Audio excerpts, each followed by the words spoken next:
So when you kind of think about it, you were technically cheating on yourself with someone else by cheating on yourself, Like the person who cheated was you and the person who was cheated on was you. Like that shit kind of makes sense. And it's dumb, but it still kind of makes sense, technically.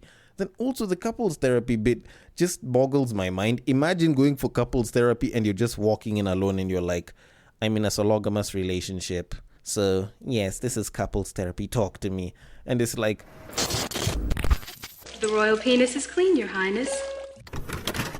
welcome to the Breakdown Podcast, where I talk about love, sex, and relationships from a guy's perspective, as well as a bunch of other guy shit. The man on the mic is a man who might find it hard to breathe if you got that asthma. He is also a man whose sickness for the thickness prevents him from skinny dipping. It is none other than your tall, dark, and mildly handsome man, Sir Denver B. I have come through to talk about the many dilemmas that we may have in the world of dating, be it when you're trying to get into a relationship and be it in a relationship. And then I'm about to discuss consent and some dumb shit that a woman did. But all in all, this is one of the more relaxed episodes that I'm gonna do, mostly because I'm supposed to be going on break. So after the episodes this week, I'm gonna be doing the shorter ones just to sort of just lay back a little bit, not focus too much on handling too many things per episode, just so that I can discuss some of the things that I've been finding to be particularly interesting in the wonderful world of love, sex, and relationships. And if you do like what it is that you've been listening to, if you do like what it is that you're listening to on this episode, or if you don't like it, or if you want to give feedback or suggest a topic, then you can hit me up via the social media that is usually in the description via the many links that are there. And if you do not feel like using social media, or you're just not a fan of social media at all, or you don't have any, then that is the link at the top which usually says give feedback here, which can allow you to reach me directly without having to go through all of the corners and hoops that social media might give you. But all in all, thank you so much for listening. I hope you listen all the way till the end. And I just have to say that in all my years of podcasting where I've spoken about love, sex, and relationships, if there's one thing that I've always found very tricky to discuss sometimes, it's where the line is in terms of what age is good to date or not to date for people. Now, the age of consent is something that I've discussed a bunch of times before. Hell, I even included the fact that maybe we need to include a gray line between the age of 18 to 22 to give a certain amount of allowance for people to date up or down. And controversial as that opinion is, it is something that is well within reason. The only issue is sometimes people do not like to look at reason, and they sometimes like to create their own formulas, which can work well within their form of reasoning or their particular scenario, but it doesn't really work for too many people. Now, that is the case that I found when I stumbled onto a video that was posted up by the YouTuber Aaron Marino, better known as Alpha M, who is a YouTuber and a social media influencer that is always about trying to help men become the best versions of themselves. And in his video, he brought up a formula of sorts that should be able to help guys in selecting women within a certain age range, or at least with a certain age limit that shouldn't seem too creepy. Now, instead of explaining this any further, I am going to play the clip, then I'm going to give my thoughts on it. So, without further ado, take your age, divide it by 2, and then add 7. This is the youngest you can possibly date. So I'm 44 years old, divided by 2, you get 22, add 7, that's 29. So if I technically was single, I'd be like, yo, you're 28? Sorry, you're too young. 29? Yes, please. okay, now I can see the way that formula works with his age and from his perspective and point of view. It's just that it kind of works to a point, because when you start looking at some of the younger ages, it kind of starts to break down. Because not unless if you're above the age of 22, there's a pretty good chance that you won't just be seen as creepy, you will also be seen as a pedophile. Now, a pretty good example of this is if you're 19 years old and you decide to utilize this formula. So 19 divided by 2, or you can even use 20. 20 divided by 2 is 10. 10 plus 7 is 17. There you are, right into pedophile territory. Now, of course, if you try that with ages like 18, it's just as bad because you'll get 16. But at the end of the day, the whole problem of this is that it's trying to ignore the fact that anywhere between 18 and 21 will kind of give a pretty not so nice answer if you decide to utilize the formula. which kind of still works with my gray line.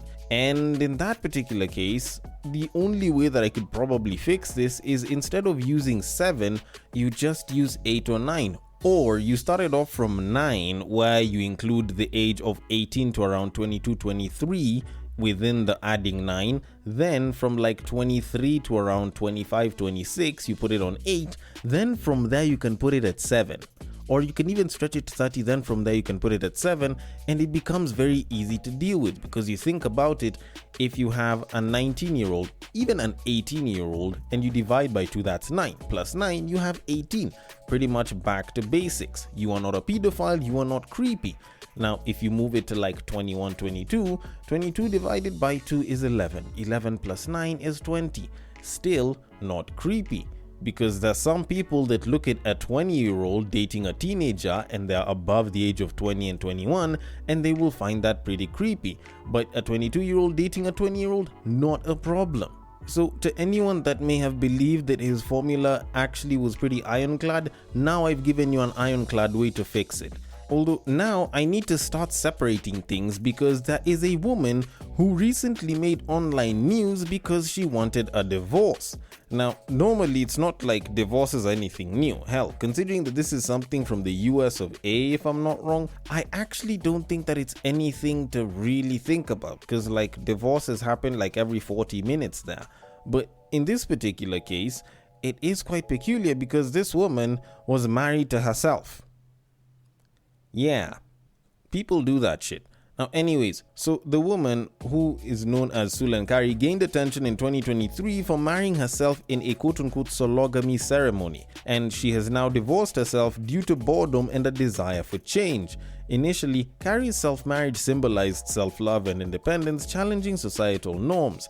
Despite her efforts, including attending couples therapy, she found it difficult to maintain high self-demands and perfection. Now she's returning to the dating scene, emphasizing the importance of knowing when to close a chapter. Now, what I've just read is actually the article, or at least a short clip where I actually picked this story from. And I don't know, there's a couple of issues that I'm seeing here, chief of which is the fact that she's fucking it up for the niggas now. But you know what? I'll see if I can discuss that a little later, because I'm trying to think about it. If you are married to yourself and you want a divorce, or at least and you decide to divorce yourself, it seems a little bit extreme, because all you'd need to do is, you can choose to separate on grounds of infidelity, and if you want to make it stick, just go and bang a guy, because technically he'll have split the cheeks. Like, technically both cheeks will have been separated, so technically you guys will have split. So when you kind of think about it, you are technically cheating on yourself with someone else by cheating on yourself, like the person who cheated was you and the person who was cheated on was you. Like, that shit kind of makes sense, and it's dumb, but it still kind of makes sense technically.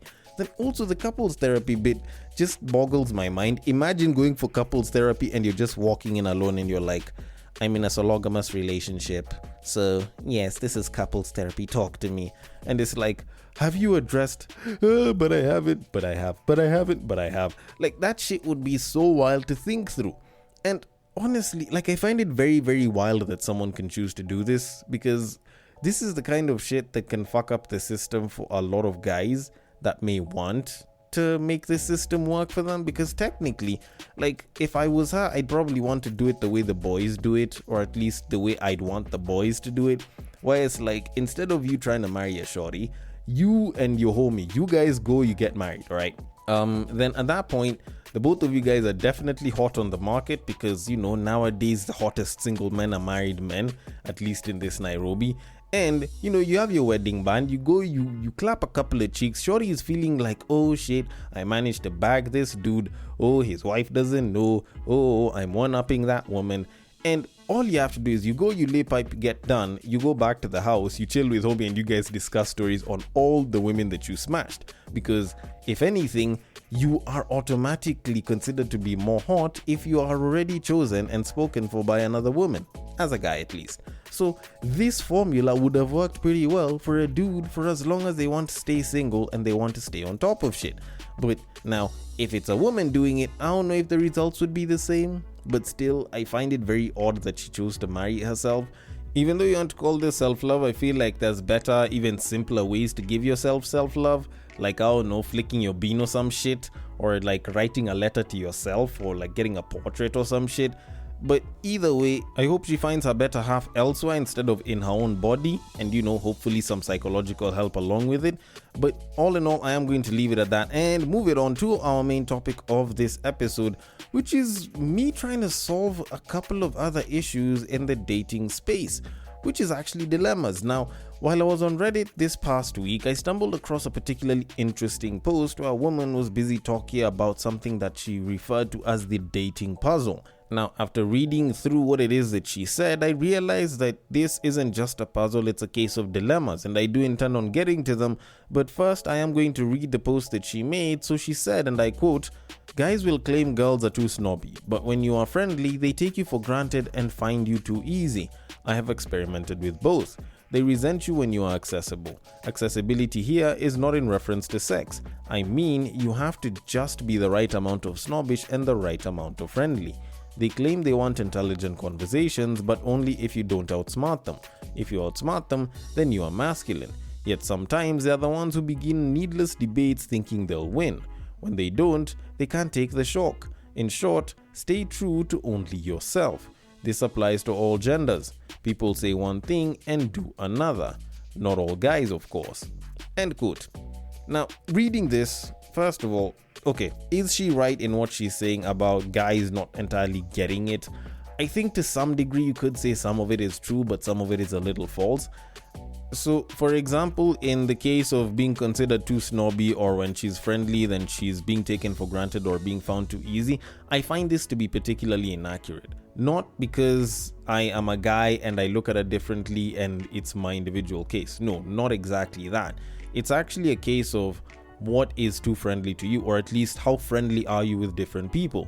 Now, if you are friendly enough that you let people get inappropriate with you and you're a babe, then there's a very good chance that you will be seen as too easy, or you will be taken for granted. Because if I can grab your ass, or for example, if I can touch you inappropriately and you don't seem to have a problem with it, and I'm a guy, then who says that other guys won't get the same level of access? We may be friends, you might be wanting something more than that, but if other guys can do the same thing, then what tells me that I should be happy or secure that my babe is my babe alone? Like, it's like the benefits of you getting super close with a particular woman because you guys are going to be committed or in some sort of intimate interaction with each other kind of fizzles out the moment other people can get access to the same exact thing. So that kind of is where that line is drawn. But if you aren't friendly, yes, you can be. If you aren't friendly, you can be considered snobbish, but it doesn't mean that you have to be an actual snob. But at the same time, while there's nothing wrong with being friendly, it's just to what level you are friendly. So in that case, I'd say it's particularly inaccurate, but it's mostly because you need to understand what level of access your quote-unquote friends are supposed to have with you. Now, situations like these do actually show some of the interesting dilemmas that people have when it comes to dating, and it can be particularly annoying, but it doesn't mean that they'll stop. And the thing is, it's not just like they occur with women, because there's a bunch of them that occur with men as well, and there's some that affect both sides, and there's some that even go into the relationship, which is particularly interesting and sometimes a bit odd. So what I did is, for this episode, I figured I'd just discuss a couple of them that I figured, are pretty easy to point out and would probably seem like particular dilemmas for a lot of people in the dating space today. And I figured I might as well try and give some sort of a solution like I did earlier on. So I figured I'd go and I'd look at a couple of them. So the first one that I picked out was actually from this same post, where they were busy talking about if you're not smarter than him, then you're dumb, but if you're smarter than him, then you're masculine. Now, I have seen instances of this, and I have seen people talk like this is like a thing that happens with every guy, but at least from what I've seen and with the way that I know a lot of other guys, this isn't always the case. And as a result, there are probably about two ways that you can sort this sort of dilemma out and sort of just glide past it such that it's not that big of an issue for you. So the first one is, stop interacting with guys that do not know how to debate, or guys that just want to be right all the time. More so guys that just have a bit of an ego problem. Like, if you realize that you're arguing with someone like that, just shut down the argument, move on, try not to engage in it, or agree with him so that he can just sort of shoo you off and move on to someone else. Because some of those people either don't know how to debate or just have zero idea on how to bring proper valid points, or just have no valid points to give. Then option number 2 is, if you're going to interact with people and you are constantly being told how you seem or you sound or you act masculine because you are able to outsmart them in an argument, what you can do is, A, don't cut them off when they're making their arguments. A lot of times people will do that because they can clearly see a bullshit point and they're trying to counteract it very quickly, but try not to do that. Or if you're going to do that, or even though you don't do that, start by agreeing that they make a point or their point seems a bit valid, but then you can give your argument. That way, you're not completely disproving or rubbishing their point and making it seem like they have no sense or they're stupid. You simply are acknowledging that they've made a point, but you have a counter to that point, which could make them seem a little bit dumber. And as you're doing that, if they're continuously berating you and trying to debate with you on an argument that you can see is pointless, all you have to do is get to a point where if you're unable to pass the message on, all you can do is just say, you know what, I guess we can agree to disagree. Because you don't agree with what he's saying, he doesn't agree with what you're saying, so that's a very simple way to end the argument. And with that said, another point, or at least another dilemma that affects people, and this one actually mainly affects guys, is the issue of when you're not in a relationship, it's like no one approaches you. You do not seem particularly attractive, but the moment you get yourself a partner, the moment you get yourself a girlfriend, a babe of sorts, or just a shorty that seems super interested in you, that's when now every single person seems to be flying off the woodwork, busy showing how interested they are in you, which is actually known as pre-selection bias. Now, it is something that women are very, very active in, and it is something that tends to annoy guys a lot, because you find a lot of times a guy's busy trying to hit on babes, but it's like they don't seem interested in dude. But suddenly, just suddenly, when you suddenly start having something with another babe, it's like now all of these women now suddenly find you attractive. That's when they want to hit you up so that you can come over. That's when they want to start talking to you and getting into some sort of, interesting, intimate interaction with you. But at that time, like, you're sort of already spoken for. Now, the solution to this is, just try and make yourself seem more appealing while you're still single. There's no other way to get around it. So you work out, you dress well, you stack your money up such that you have at least some disposable income, and you continue approaching women, and you ensure that your social interactions with women are pretty fun and sometimes flirty. It kind of does counteract that a little bit to a certain degree. Because I'm not about to start telling you guys, just go and get whatever babe and then approach a bunch of other women. No, I do not endorse infidelity. Do not do that shit, okay? And while you're at it, please remember that these women rejected you when you were single because they probably didn't feel like you were worth that much. Let them continue with that energy, because clearly they are only valuing you because someone else valued you first. So, if anything, I think that you should probably turn a bunch of them down, because clearly they're old news to you. Alright, now moving it on to another issue that affects quite a lot of men as they're getting into the dating market is the whole idea of when you don't have money, you're trying to date, but it's like you're not getting any matches. But the moment you make a fuck ton of money, it's like now all of these babes want to date you, but at the same time they want you to be faithful to just them, the individual, not multiple, which is a particularly annoying thing, which I once referred to as the money man paradox, where when you are not the money man, you do not have money, women do not find you attractive, and thus you do not get opportunities with women, and you do not get any potential matches.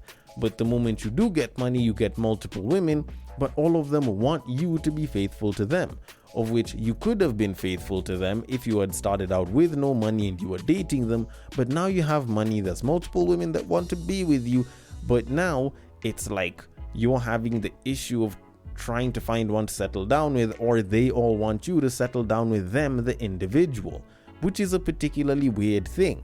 Now, is that a dilemma that I have a solution for? Yes. So if you're a woman and you're listening to this, the way you can counteract this is stop trying to chase niggas with money and go and start hollering at some of these niggas that don't make that much, but they seem like particularly genuinely great guys. Go start dating a bunch of those guys, and there's a pretty good chance that when these guys make money, they're going to want to stick with you because you stuck by them initially. It is not a foolproof plan, but at least it does show the benefits of being with a guy that doesn't make too much money. The only thing is you have to be very critical and very smart with how you select your guys so that you can get someone with vision, not just a broke nigga with good dick, you know?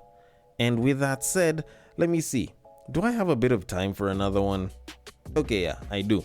So this one is more of an in relationship thing as opposed to when you're trying to date someone, and it is people calling their partners a priority, but they treat their bosses, colleagues, and friends better than they treat their partner.